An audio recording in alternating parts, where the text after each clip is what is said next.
40 minute বাদ এশা বয়ান করলাম নাজিরহাট মাদ্রাসায়। আমি বয়ানের ফাঁকে বলেছিলাম যে বাংলার জমিনে এমন মায়ের সন্তান আছে যারা ঘুমের ভিতরেও আল্লাহর কোরআনের তেলাওয়াত করে। আছে না নাই? আছে। কোন এক প্রসঙ্গকে সামনে রেখে বলেছিলাম ঘুমের ভিতরে এমনও মায়ের সন্তান আছে আল্লাহর কালামের তেলাওয়াত করে। বয়ান শেষ হওয়ার পর আমি চলে যাব ঢাকার দিকে। রাত্রিবেলা তখন একটা হরতালের গরম অবস্থা ছিল, মাঝে মাঝে রাস্তায় বিভিন্ন সমস্যা হয়। পাশের এক মাদ্রাসার হাফেজ সাহেব বলল থেকে যান, চারিয়ার পাশে থেকে যান আমার মাদ্রাসায়। থাকলাম তার মাদ্রাসায়। তিনি বলল আমার হেফজোখানায় একটা ছোট বাচ্চা আছে, বয়স মাত্র 9 বছর। ওই ছেলেটা ঘুমের ভিতরে নিয়মিত আল্লাহর কোরআনের তেলাওয়াত করে, তাও আবার বিশেষ করে জুমার রাত্রে ফজরের নামাজের পরে সন্তানটাকে সামনে দাঁড় করায় দিছে। আমি বললাম নাম কি? বলে নাম হলো জুবায়ের। নামটাও বড় চমৎকার নাম, সুন্দর নাম, চেহারাটাও বড় মায়াবী চেহারা।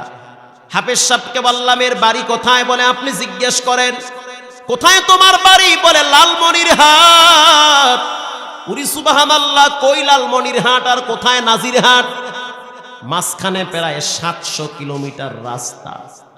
ওই লালমনিরহাট থেকে এখানে কেমনে আসলা? ছোট বাচ্চাটা বলে এখানে আমি আসছি, আমাকে একজনে নিয়ে আসছে। কে নিয়ে আসলো? আসছে আমাকে আত্মীয় নিয়ে আসছে। তোমার আব্বা আম্মা কোথায়? যখনই বললাম তোমার আব্বা আম্মা কোথায়, চেহারাটা দেখলাম শুকায় গেল, চোখের পানি বিজু বিজু হয়ে গেছে, মাথা নত করে দিয়েছে। কিছুক্ষণ পরে দেখলাম নাকের পানি বের হয়ে গেছে, চোখের পানি বের হচ্ছে, জামার আস্তিম দিয়ে চোখ মুছতেছে।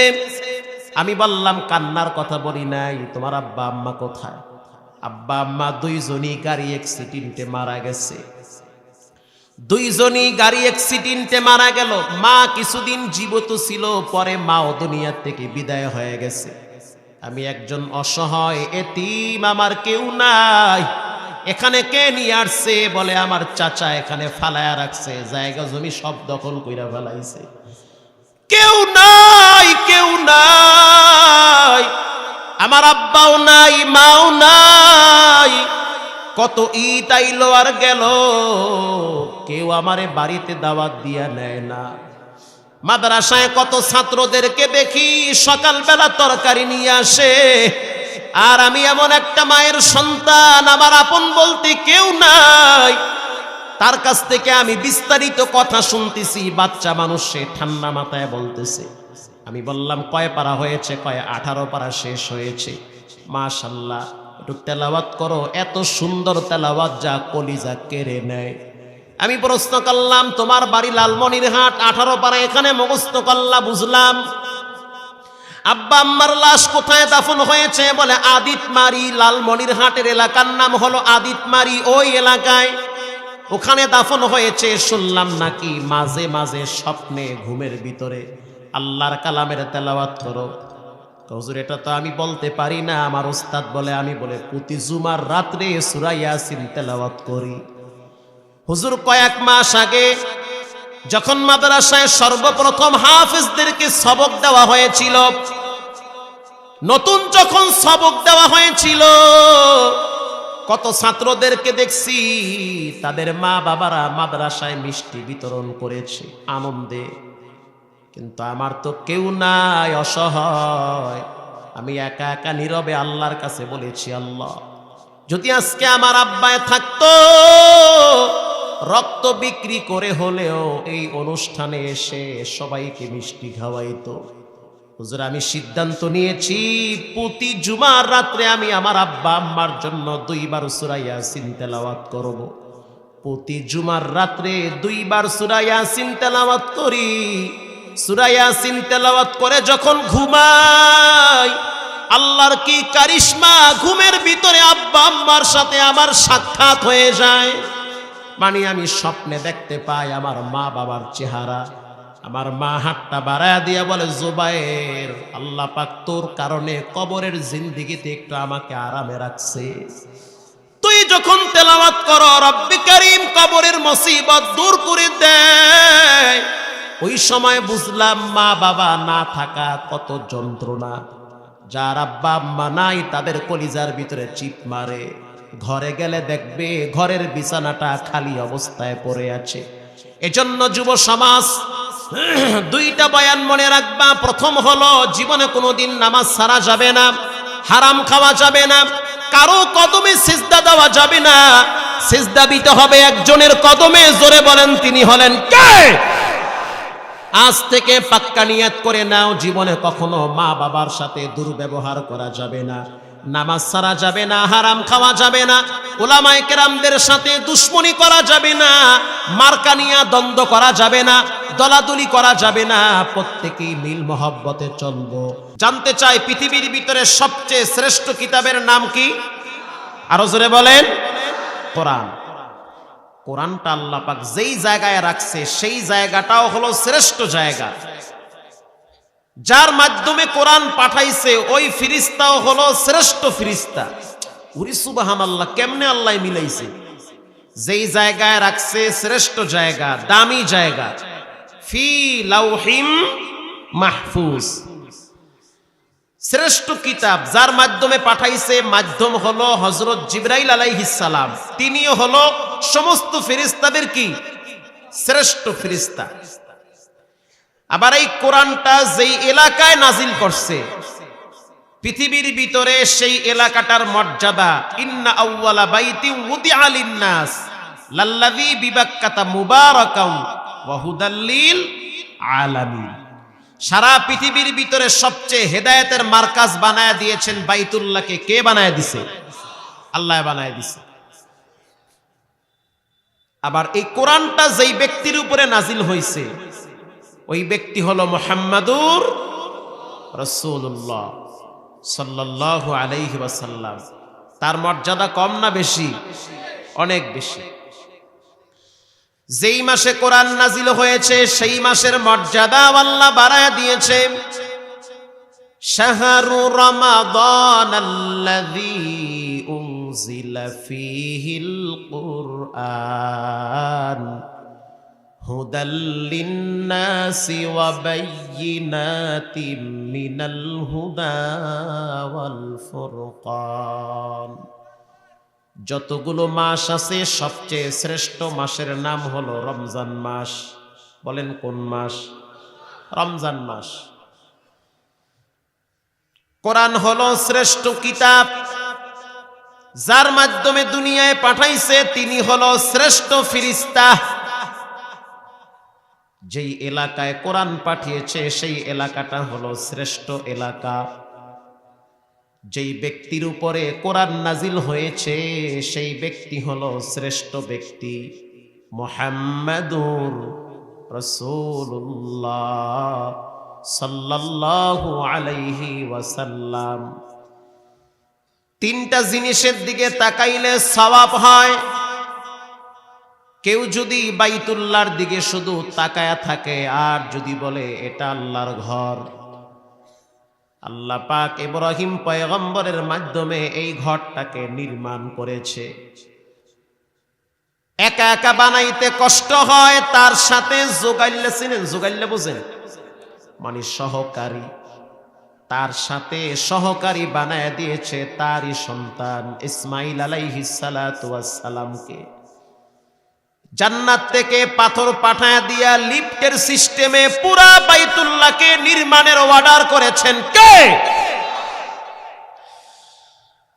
আল্লাহ কয় ওয়াআযিন ফিন-নাসি বিল হজ্জি ইয়াতুক। রে ইব্রাহিম তুমি আযান দাও। বাইতুল্লাহ নির্মাণ হওয়ার পর ইব্রাহিম এবার দাঁড়ায়া আযান শুরু করলো। আযান দেওয়ার পূর্বে ইব্রাহিম পয়গম্বর আল্লাহকে প্রশ্ন করলেন, রব্বে কারীম, জনমানব বিচ্ছিন্ন এলাকা, মরুভূমি আর মরুভূমি, এখানে যদি আমি আযান দেই আমার আযানের আওয়াজ কারা শুনবে? এই আযানের আওয়াজ কত দূর পর্যন্ত যাবে? আল্লাহ পাক অর্ডার করলেন, তোমার দায়িত্ব আযান দেওয়া, পৌঁছায়া দেওয়ার দায়িত্ব কার? আযান দাও। ইব্রাহিম পয়গম্বর আযান দিলেন। মানুষ পায়ে হেঁটে, উটের পিঠে চড়ে, ঘোড়ার পিঠে চড়ে বাইতুল্লাহর দিকে রওনা হয়। কেউ যদি বাইতুল্লাহর দিকে শুধু তাকাইয়া থাকে আর যদি বলে এটা আল্লাহর ঘর, এখানে রহমত নাজিল হয়, এখান থেকে সারা পৃথিবীতে রহমত বন্টন হয়, তাকাইয়া থাকলেও সওয়াব। 2 নম্বরে কেউ যদি মা বাবার দিকে তাকায়, মায়ের দিকে সন্তান নেক নজরে তাকায়, আব্বার দিকে সন্তান তাকায় থাকে। আমার মা বুড়ি হয়ে গেছে, হাঁটতে পারে না, মাজা দুর্বল হয়ে গেছে, গালের চামড়া একেবারে দুর্বল হয়ে গেছে, চলতে কষ্ট হয়। ওই মায়ের দিকে যদি আপনি নেক নজরে তাকান আর যদি ভাবেন এটা আমার মা, এই মায়ের পেটে আমি অনেক দিন ছিলাম, এক সময় মায়ের রূপ লাবণ্য যৌবন সব ছিল, এখন বুড়ি হয়ে গেছে, হাঁটতে কষ্ট হয়। আব্দুল্লাহ ইবনে মাসউদ রাদিয়াল্লাহু তাআলা আনহু বলেন, সন্তান যদি মা বাবার দিকে নেক নজরে তাকায়, সন্তানের আমলনামায় হজের সওয়াব জমা হয়। নেক নজরে তাকাইলেই সওয়াব। বাবার দরবারে গরু নিয়ে যান, পীরের কদমে সেজদা দেন, পীরের গলায় মালা দেন, আছে না নাই? ওই মালাটা গিয়া বাবার গলায় দেন, বাবা এমন একটা হাসি মারবে, আরশে আজিম খুশি হয়ে যাবে। বাবার জন্য গরু নিয়ে যান, মহিষ নিয়ে যান, আপনি নিবেন একটা, আর এক ভক্ত নিবে 2টা, আপনি খুশি করতে পারবেন না। আপনি বাবাকে দিবেন 100, পীরকে দিবেন 500, আপনার আর এক ভক্ত দেখবেন সে পীরকে দিবে আরো 2000, আপনার চেয়ে তার উপরে বেশি খুশি হয়ে যাবে। আর আপনি যদি আপনার আব্বার জন্য 1 কেজি মুরগির গোশত, গরুর গোশত কিনে নিয়ে যান, বাবার কলিজায় এমন একটা শান্তি পাবে, সারা পৃথিবীকে ভাগ করে দিল, এই খুশি বন্টন করে শেষ করা যাবে না। 2 নম্বরে কেউ যদি মা বাবার দিকে তাকায়, আমলনামায় সওয়াব জমা হয়। কেউ যদি আল্লাহর কোরআনের দিকে শুধু তাকাইয়া থাকে, কোরআনের দিকে তাকায় আছে, পড়তে পারে না, কালাম, আল্লাহর কালাম, দামি কিতাব, মরার পরে সর্বপ্রথম মাথার কিনারায় কোরআন দাঁড়ায়া বান্দার পক্ষে সাপোর্ট করবে, আযাব থেকে নিরাপত্তা দিয়ে রাখবে কোরআন। উদিআল মাইয়িতু ফি কবরিহি জাল কোরআন। আল্লাহর নবীর শিক্ষা যদি ঢুকায় দেওয়া হয়, সে জীবন চলে গেল, মা বাবাকে অবজ্ঞা করে, অবহেলা করে ঘর থেকে তাড়ায়া দিবে না। ঠিক না ঠিক? আমি আপনাদের সামনে একটি আয়াত তেলাওয়াত করেছি সূরা লোকমান থেকে। কোরআনের ভিতরে কিছু সূরা আছে, তাকাইলে নাম দেখা যায়, যেমন সূরার নাম সূরা বাকারা। যখনই আপনি তাকাবেন দেখবেন লেখা আছে আন তাযবাহু বাকারা। আবার এর আগের সূরার নাম হলো সূরা ফাতিহা। যদি আপনি তাকান, ফাতিহা শব্দটা ভিতরে দেখবেন না। ফাতিহা মানে ওপেন করা, স্টার্ট করা, চালু করা। টোটাল 30 পারা কোরআনে যা আছে সূরা ফাতিহার ভিতরে তাই রেখেছেন কে? সূরা ফাতিহা ছাড়া নামাজ হবে? বড় দামি একটি সূরা, মাথা ব্যথা করে, পেটে ব্যথা করে সূরা ফাতিহা একবার, সূরা ইখলাস, সূরা কাফিরুন, সূরা ফালাক, সূরা নাস। কেউ যদি আপনাকে জাদু করে থাকে, আপনি সূরা নাস ফালাক পয়রা পানিতে ফু দিয়ে খান, ওই জাদুকেও নষ্ট করে দিবেন কে? আপনারা জানেন বিশ্ব নবীকেও জাদু করা হয়েছিল। 6 মাস পর্যন্ত রাহমাতুল লিল আলামিন অসুস্থ অবস্থায় ছিলেন। সকালে যেটা বলতো বিকালে আল্লাহর হাবিব ভুইলা যাইতো, বিকালে যেটা করত সকালবেলা ভুলে যেত। একদিন ঘুমিয়ে আছে, স্বপ্নে দেখতে আছে 2 জন ফেরেশতা কথা বলতেছে। কষ্ট হয় আপনাদের? এক ফেরেশতা আর এক ফেরেশতাকে বলতেছে, এই যে ঘুমায় এই ব্যক্তিকে জাদু করা হয়েছে। কেমনে জাদু করলো? আরে ভাই, সৃষ্টির প্রধান আকর্ষণ রাহমাতুল লিল আলামিন কি যদি বেঈমানরা জাদু করতে পারে, তোমাকে আমাকেও তো করতে পারে। কথা কন না কা? এজন্য কোরআন ছাড়া বিকল্প কোনো রাস্তায় সফলতা নাই। জাদু যদি আপনারে করে, যত আপনি ডাক্তার বাইটটা খাওয়ান, আপনি সুস্থ হবেন না। আপনাকে ভালো করতে হলে কোরআনের কাছে আসতে হবে। এবার দ্বিতীয় ফেরেশতা প্রশ্ন করলো, কেমনে জাদু করলো? কয় এক ইহুদি নারী জাদু করছে। কেমনে করছে? কয় বিশ্ব নবীর মাথার চুল মোবারক নিয়া চিরুনির সাথে পেঁচাইয়া, আর এক বর্ণনা আসছে প্রায় 11টা গিট্টু লাগাইয়া দিছে। গিট্টু লাগানোর পরে চুল মোবারক সহ ওই যে কূপের ভিতরে ফালায়া রাখছে, ইটের নিচে ঢুকায়া রাখছে। স্বপ্নে যখন আল্লাহর হাবিবকে দেখায় দেওয়া হয়েছে রাহমাতুল লিল আলামিন, হযরত আলীকে ডেকে বলল, আলী তাড়াতাড়ি যাও, ওই কূপের ভিতরে গিয়া দেখো ওখানে চুল পড়ে আছে।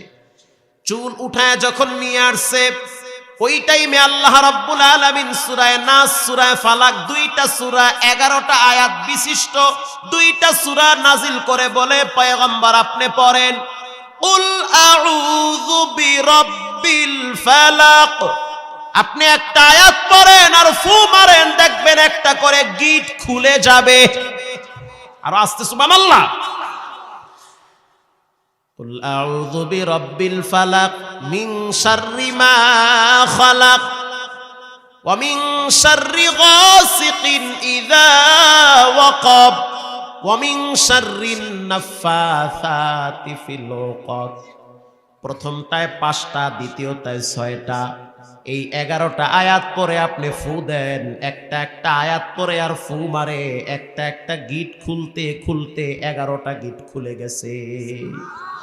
আল্লাহর হাবিব সুস্থ হয়ে গেছে। এরপরে বিশ্বনবী প্রতিদিন নিয়মিত সূরা নাস ফালাক পড়া ঘুমায়।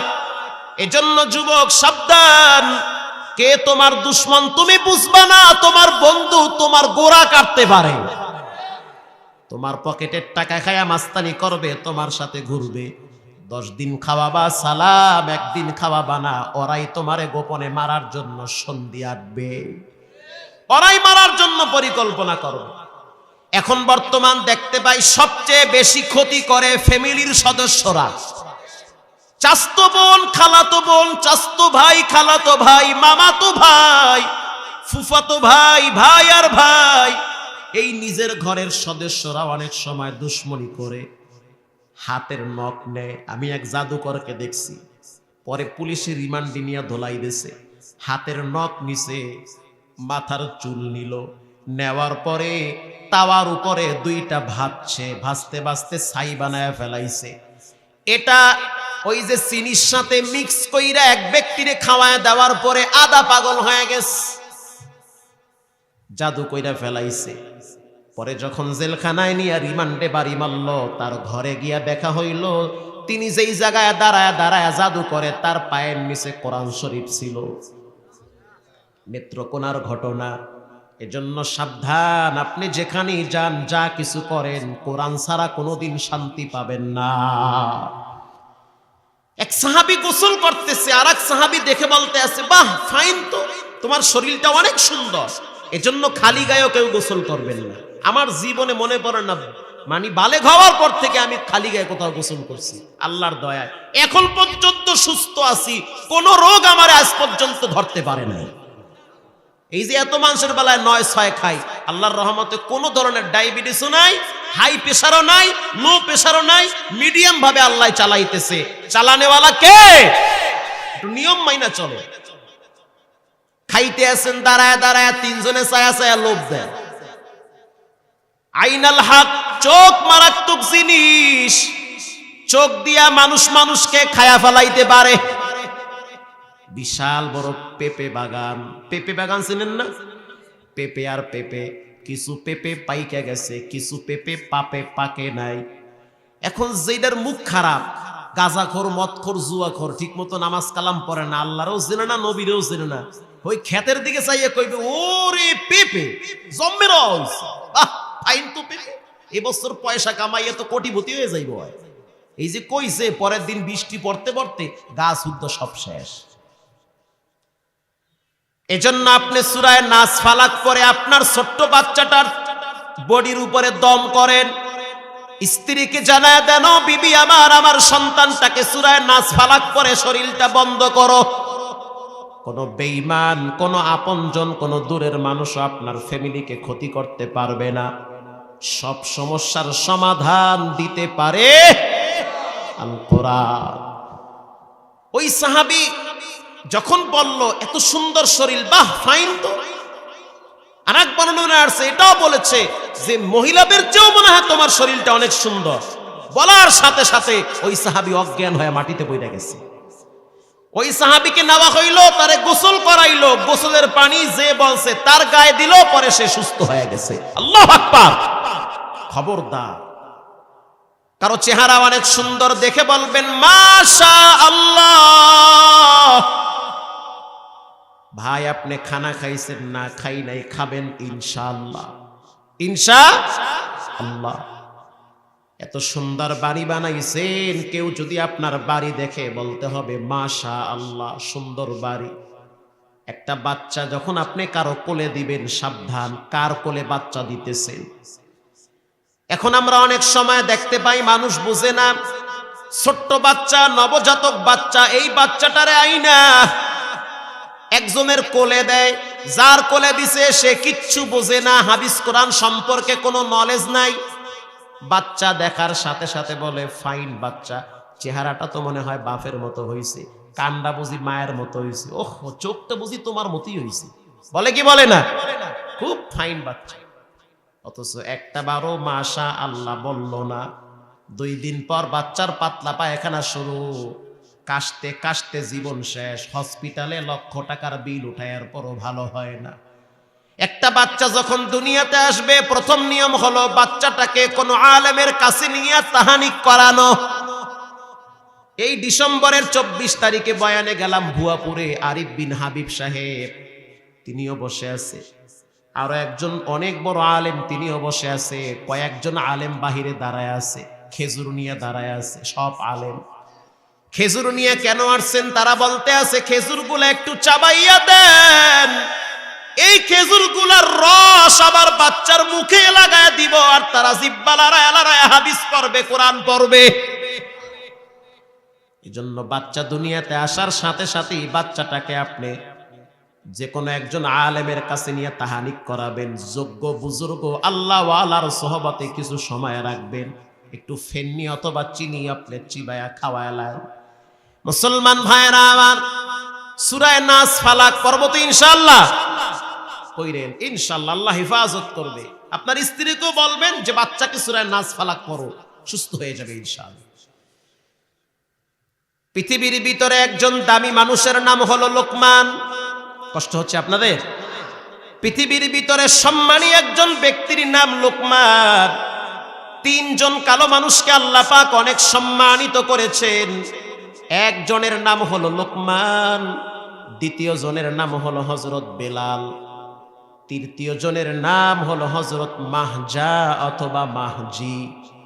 3 জনই হলো কালো মানুষ, এমন কালোর কালো পাইলার তলি ফেল, জনমের কালার কালা। দুনিয়ার মানুষ যত কালো হোক, হাতের তালুর দিকে তাকাইলে হাত তো সাদা থাকে, কিন্তু বেলালে হাবশি তিনি এমন কালোর কালো, হাতের তালুটা পর্যন্ত কালা ছিল। সেই বেলালে হাবশি রাহমাতুল লিল আলামিনের কদমে আইসা কালেমা পয়রা মুসলমান হয়। বেঈমানদের নির্যাতন সহ্য করে করে দ্বীন ও ইসলামের পতাকাকে উড্ডীন করে রেখেছে। আর নবীর রক্ত যার গায়ে, আবু তালেব, আল্লাহর হাবিব এত বুঝাইলো, ও চাচা আপনি একটু গোপনে বলেন যে আমি আল্লাহর নবী, এতটুকুন যদি বলেন কিয়ামতের ময়দানে আমি আপনারে না নিয়া জান্নাতে যাব না, কারণ আমার মা দুনিয়াতে নাই, আব্বাও নাই, আমার আব্বার ইন্তেকাল আমি দেখি নাই, আমার আব্বার চেহারাটাও আমি দেখতে পারি নাই, আমি আমার মাকে অল্প কয়েকদিন পাইছি, এরপরে দাদার আদর যত্নে বড় হইছি, দাদা মারা যাওয়ার পর আপনার হাতে আমার দাদা তুলে দিয়েছে, আমি চাই না হাসরের ময়দানে আল্লাহ আপনারে জাহান্নামে পুরাক। আপনি আস্তে করে একটু বলেন যে আমি আল্লাহর নবী, তাহলেও আমি হাসরের ময়দানে সুপারিশ করব। জানতে চাই সেই আবু তালেব কি কালেমা পড়েছে? আরো জোরে বলেন। হেদায়েতের মালিক আল্লাহ। এক মায়ের 10টা সন্তান, সবাই নামাজ পড়বে না। এক বাবার 5টা ছেলে, সবাই হেদায়েত পাবে না। কেউ মসজিদে যাবে, কেউ গানের আড্ডায় গিয়ে নাচবে আর বাবা খাবে। হেদায়েতের মালিক আল্লাহ। এরকম একজন দামি মানুষ হযরত লোকমান। কালো মানুষ, দেখতে তেমন সুন্দর না। তিনি একদিন বসে বসে বয়ান করতেছে, হাজার হাজার মানুষ তার বয়ান শুনতেছে। পিছনে একজন লোক দাঁড়ায় বলতে আছে, লোকমান রাগ করবেন না, বেয়াদবি মাপ চাই। আজ থেকে কয়েক বছর আগে আপনার মতো একজন কালো মানুষ আমার সাথে বকরি চড়াইতো। দেখতে আপনার মতো, চেহারা আপনার মতো, পায়ের ডিজাইন আপনার মতো, হাতের নখ আপনার মতো, তাফসীরের কিতাবে আসছে চুল আপনার মতো। আপনি যে ওই ব্যক্তি আমি কেমনে বলি, কারণ আপনি তো সম্মানের চেহারে বসা। যখনই বলল আপনি সম্মানের চেহারে বসা, আমি কেমনে বলি, আমি তো একজন রাখাল। লোকমান হাকিম বলল, ভাই মন খারাপ করবা না, আজ থেকে 20 বছর আগে আমি তোমার সাথে পাহাড়ের পাদদেশে বকরি চড়াইতাম। কালের আবর্তনে রব্বুল আলামিন আমাকে সম্মানের উচ্চ মাকাম দান করেছে। কিভাবে এত সম্মান পাইলাম? ওয়া তুইজ্জু মান তাশাউ ওয়া তুযিল্লু মান তাশাউ বিয়াদিকাল খায়র।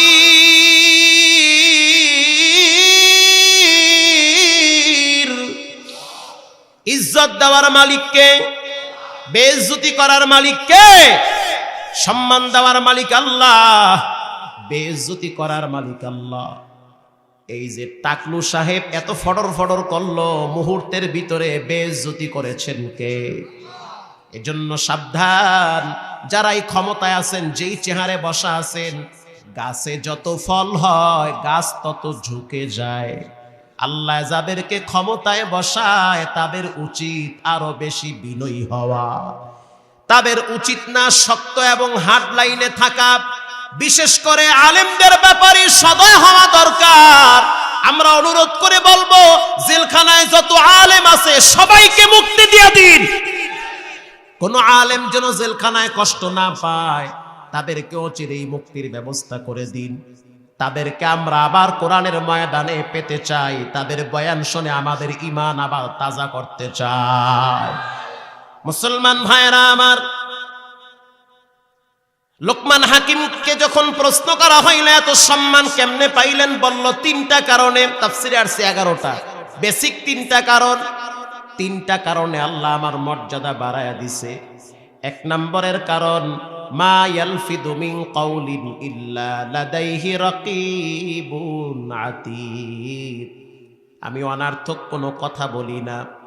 যেই কথা বললে দুনিয়ার কোনো লাভ হবে না, আখিরাতের লাভ নাই, এমন কথা বলি না। আল্লাহ পাক প্রত্যেকটা কথার উপরে কিয়ামতের ময়দানে বিচার করবে। এজন্য মুখ থাকলেই যার তার ব্যাপারে ফডর ফডর করা যাবে না। একেবারে স্টপ হয়ে যান। যেখানে সেখানে বসে যার তার ব্যাপারে ধারণা করে কথা বলা যাবে যাবে না। লোকমান হাকিম বলেন, 2 নম্বরের গুণ, আমি আমার চোখ হিফাজত করি। আল্লাহ রাব্বুল আলামিন কোরআনে বলেন, কুল্লিল মুমিনিনা ইয়াগুদ্দু মিন আবসারিহিম। পৃথিবীর পুরুষরা তোমাদের সামনে যখন বেগানা নারী পড়বে, তখন তোমরা তোমাদের চোখকে নিম্নগামী করবে। ওয়া কুল্লিল মুমিনাতি ইয়াগুদ্দুনা মিন আবসারিহিন্না। ওরে নারীর দল, তোমাদের সামনে যখন কোনো পরপুরুষ পড়বে, তোমাদের চোখের পাওয়ারকে নিম্নগামী করবে। যখন নারী তার চোখ সংযত রাখবে, পুরুষ তার চোখ সংযত রাখবে, ওই সমাজে এসিড নিক্ষেপ আর ধর্ষণ হতে পারে না। লোকমান হাকিম বলেন, 3 নম্বরের গুণ, ইন্নী আখাফুল্লাহ। আমি একজন রে সবচেয়ে বেশি ভয় পাই। তিনি হলেন কে? আল্লাহ। আল্লাহ তু মেরা সত্তার হ্যায়, আল্লাহ আল্লাহ তু মেরা গফফার হ্যায়। আমি আল্লাহরে অনেক বেশি ভয় পাই। আল্লাহরে যে ভয় পায়, আল্লাহ পাক তার জন্য সফলতার দরওয়াজা খুলে দেয়। তুমি রাত্রিবেলা তোমার মা বাবার ডরে দরজা লাগায়া দিয়া মোবাইলের দিকে তাকায়া থাকো। মোবাইলে তুমি কি দেখতেছো? তোমার তো কোনো হুঁশ নাই, তোমার দিকে আরেকজন তাকায় আছে। তিনি হলেন কে? আল্লাহ পাক চাইলে ঘুমের ভিতরে তোমারে বোবা বানায় দিতে পারতো। কত মানুষকে দেখি ঘুমের ভিতরে শরীরটারে শক্ত বানায়া লাশ ঘর থেকে বের করে। কত মানুষ ঘুমের ভিতরে আগুনে পুইরা মরে রে। কত মানুষ ঘুমের ভিতরে বিল্ডিং চাপায় দুনিয়ার থেকে বিদায় হয়, 10 মিনিট পরেও আগেও বুঝে না কয়লা হয়ে গেছে। কল্পনাই করতে পারে নাই যে এভাবে আগুনে পুড়ে মারা যাব। গার্মেন্টসে আগুন লাইগা কত মায়ের ঘরে এখনো পর্যন্ত চোখের পানি শুকায় নাই। শুধু তাই নয়, গত কয়েক মাস আগে ঢাকার থেকে লঞ্চ বরিশালে রওনা হয়েছিল।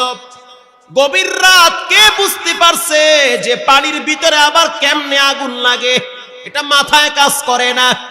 এখানে বসে আছেন, বাড়ি যাবেন, ঘুমাবেন, কোনো গ্যারান্টি নাই। সময় আছে, তওবা করে নেন। একজনের সাথে সম্পর্ক রাখতে হবে, ভয় করতে হবে। তিনি হলেন কে? রাত্রিবেলা লঞ্চে হেডফোন কানে লাগায়া ছবি দেখতেছে। আহা, সে কল্পনাই করতে পারে নাই যে এই রাত্রটা আমার জীবনের শেষ রাত। মাথায় আসে না। এমনও যুবক ছিল যে হাতে মেহেদি লাগাইছে, ঢাকার থেকে রওনা হইছে লাকেজ বোঝাই কইরা, বাড়িতে যাবে আগামীকাল সকালবেলা তার বিবাহ হবে। পত্রিকায় পাইছি, গ্রামে নিজে আমি গিয়া দেখছি যেই জায়গায় তার কবর পড়ে আছে। রাত্রিবেলা লাকেজ বোঝাই কইরা লঞ্চে ঢুকছে, বিবাহের সামগ্রী ক্রয় করেছে। নাম হলো, তার নামটা হলো আব্দুল ওয়াহাব। এই যুবক ছেলেটা ঢাকায় চাকরি করতে একটা ভিআইপি কোম্পানিতে। রওনা হয়েছে, বাবায় টেলিফোন করছে, তোর জন্য মেয়ে দেখছি, তোর মা পছন্দ করছে, খুব ফাইন মেয়ে, বৌমাটা দেখতে অনেক সুন্দর হবে, তাড়াতাড়ি আয়। তড়ি ঘড়ি করে তাড়াতাড়ি বাইতুল মোকাররম থেকে মেয়েটার জন্য নাকের ফুল ক্রয় করেছে। এরপরে হাতে মেহেদি লাগাইলো। কত স্বপ্ন তার চোখে, আগামীকাল বিবাহ হবে। ওই মেয়েটার সাথে কথাও বলেছে, আবারও তো বোন বিবাহ দিছি, তুমি আমার ঘরে আসবা, আমার মা তোমাকে আমার বোনের মতো যত্ন করে রাখবে, টেনশন করবা না। কারণ একটা মেয়ে যখন নতুন কারো ঘরে যায় তখন টেনশন করে কেমন না কেমন তার জীবন হবে, জামাই কেমন হবে, শাশুড়ি কেমন হবে, এটা নিয়ে বড় কনফিউজ থাকে। মুসলমান আল্লাহর গোলাম এরপরে কেবিন ভাড়া করলো। কেবিনে ঢুইকা লাকেশ রাইখা হেডফোন কানে লাগাইয়া মায়ের কাছে টেলিফোন লাগাইছে। মা টেলিফোন রিসিভ করলো, কথা হইতেছে, সেই রেকর্ড আমরা শুনেছি। মায়ের সাথে সন্তানের কথোপকথন হচ্ছে। মা বলতেছে, সন্তান, এতদিন খারাপ লাগে নাই, কেন জানি আজকে আমার কলিজার ভিতরে কে যেন হাতুড়ি দিয়া কোপ মারতেছে। কারণ মায়ের কলিজার ভিতরে খবর হয়ে গেছে। আল্লাহ পাক বুঝাইতে চায়, ও সন্তানের মা, জীবনের শেষ রাত তোর সন্তানের জন্য, জীবনের শেষ কথা বইলা নে। এটা মায়ের কলিজার ভিতরে আল্লাহ পাক হয়তো আঘাত দিয়া বুঝাইয়া দিছে। কথা হইতেছে, মাও কথা বলে, ছেলেও কথা বলে। মা জিজ্ঞেস করলো, আংটি কি ছোট কিনছো না বড়? ছেলে বলে, না, মিডিয়াম সাইজের। সেই কথাও আমরা শুনেছি। শুধু তাই নয়, মা আবার জিজ্ঞেস করলো, সন্তান, তোর বাবাই কিন্তু ফজরের নামাজের আগেই স্টিমার ঘাটে দাঁড়ায় থাকবে, কাব্বারে কিন্তু ফজরের আগেই পাঠায় দিবা, সাথে ছোট ভাইটারে পাঠায় দিও, কারণ আমি 2টা লাকেজ বোঝাই কইরা মাল নিয়ে আসছি, একা নামাইতে পারবো না। কত আশা, কত স্বপ্ন, এই চিন্তা ভাবনা নিয়ে ঘুমায় গেছে। রাত যখন গভীর হয়ে গেল, এদিকে নিস্তালায় হঠাৎ মিশিং বাষ্ট হইয়া আগুনের লেলিহান শিখা উপরে উঠতেছে। নিস্তালায় ছোট ছোট বাচ্চাদের চিৎকারের আওয়াজ, আমারে বাঁচাও, আগুন লাগছে, বাচ্চাও কান্দে, মাও কান্দে। কি যে এক বিভীষিকাময় অবস্থা, চতুর্দিকে পানি আর পানি, মাঝখানে লঞ্চ, অথচ এই লঞ্চের ভিতরে আবার আগুন লাগছে, পানি কোনো উপকারে আসে নাই। কি আজীব দৃশ্য, লঞ্চ চলতেছে, চতুর্দিকে পানি, অথচ এই পানি তার কোনো উপকারে আসে নাই। ইতিমধ্যেই মোবাইল সাইলেন্ট করে ঘুমাইতে আছে, খবর নাই যুবকের আব্দুল ওয়াহাব। এদিকে মা টেলিফোন করতে আছে, 36 থেকে 38টা কল দিয়েছে, কারণ মায়ের কলিজার ভিতরে তারের টান পইরা গেছে।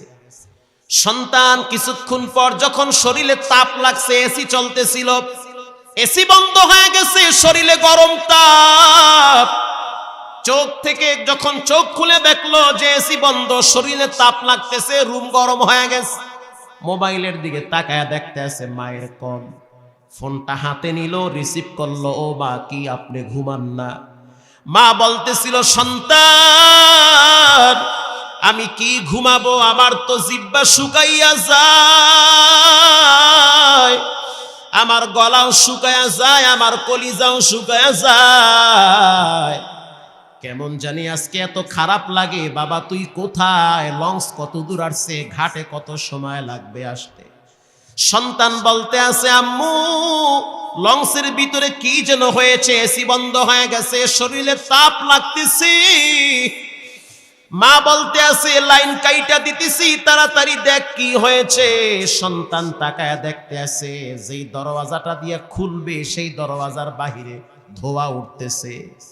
দরওয়াজায় হাত দিল, দরওয়াজা শক্ত গরম হয়ে গেছে, হাত দিতে পারে না। এবার সন্তানের বুঝতে বাকি নাই যে লঞ্চে আগুন লাগছে। কানে চিৎকারের আওয়াজ, মহিলারাও বলে বাঁচাও, পুরুষরাও বলে বাঁচাও। পৃথিবীর কেউ বাঁচাইতে পারে না, একজন বাঁচানেওয়ালা, তিনি হলেন কে? ইন দি মিন টাইমে সিদ্ধান্ত নিয়েছে, আমি এখন কি করব, কারণ দরজা খুইলা বাইর হওয়ার সুযোগ নাই, বাহিরেও আগুন। চিন্তা করলো কোন